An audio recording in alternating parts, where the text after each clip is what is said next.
साथियों, इस नए संसद भवन में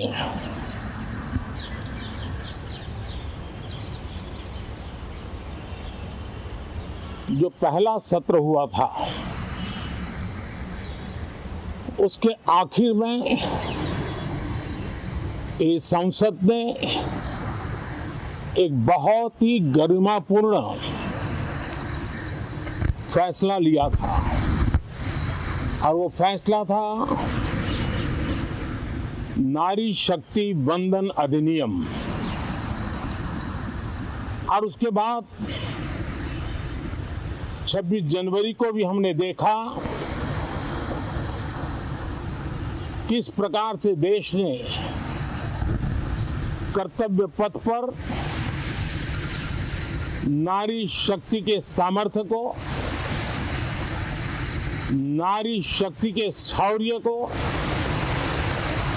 नारी शक्ति के संकल्प की शक्ति को अनुभव किया। और आज बजट सत्र का आरंभ हो रहा है, तब राष्ट्रपति द्रौपदी मुर्मू जी का मार्गदर्शन और कल निर्मला सीतारमण जी के द्वारा इंटरिम बजट, एक प्रकार से ये नारी शक्ति के साक्षात्कार का पर्व है। साथियों, मैं आशा करता हूं कि गत 10 वर्ष में जिसको जो रास्ता सूझा, उस प्रकार से संसद में सबने अपना अपना कार्य किया। लेकिन मैं इतना जरूर कहूंगा कि जिनको आदतन हुड़दंग करने का स्वभाव बन गया है, जो आदतन लोकतांत्रिक मूल्यों का चीरहरण करते हैं, ऐसे सभी माननीय सांसद आज जब आखिरी सत्र में मिल रहे हैं, तब जरूर आत्मनिरीक्षण करेंगे कि 10 साल में उन्होंने क्यों किया। अपने संसदीय क्षेत्र में भी 100 लोगों को पूछ ले, किसी को याद नहीं होगा,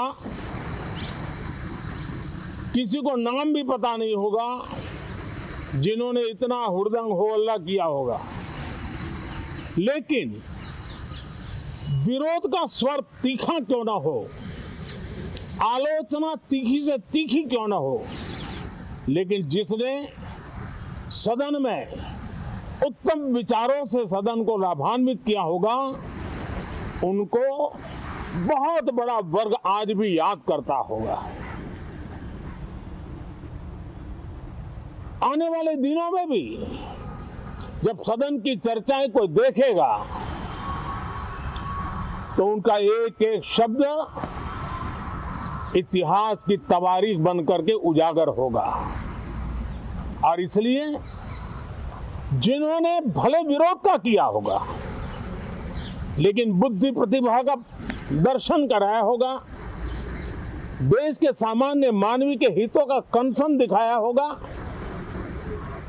हमारे खिलाफ तीखे से तीखी प्रतिक्रिया की होगी, उसके बावजूद भी मैं अवश्य मानता हूं कि देश का एक बहुत बड़ा वर्ग, लोकतंत्र प्रेमी सभी लोग इस व्यवहार की सराहना करते होंगे। लेकिन जिन्होंने सिर्फ और सिर्फ नकारात्मकता, हुड़दंग, शरारतपूर्ण व्यवहार ये जो किया होगा, उनको शायद ही कोई याद करे।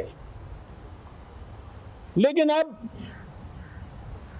ये बजट सत्र अवसर है, पश्चाताप का भी अवसर है। कुछ अच्छे फुटप्रिंट छोड़ने का भी अवसर है।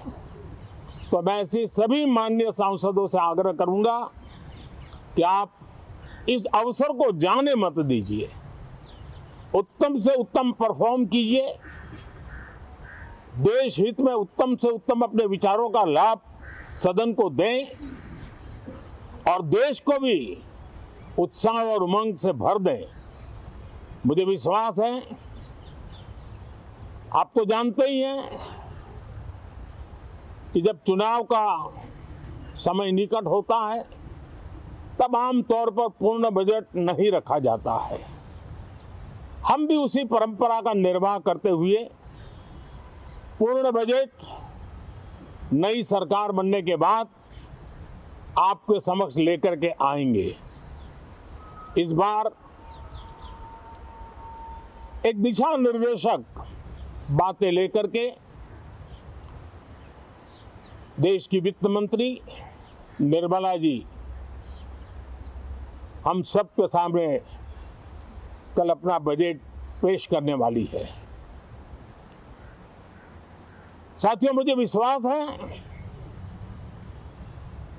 कि देश नित्य प्रगति की नई नई ऊंचाइयों को पार करता हुआ आगे बढ़ रहा है। सर्वस्पर्शी विकास हो रहा है, सर्वांगीण विकास हो रहा है, सर्व समावेशक विकास हो रहा है।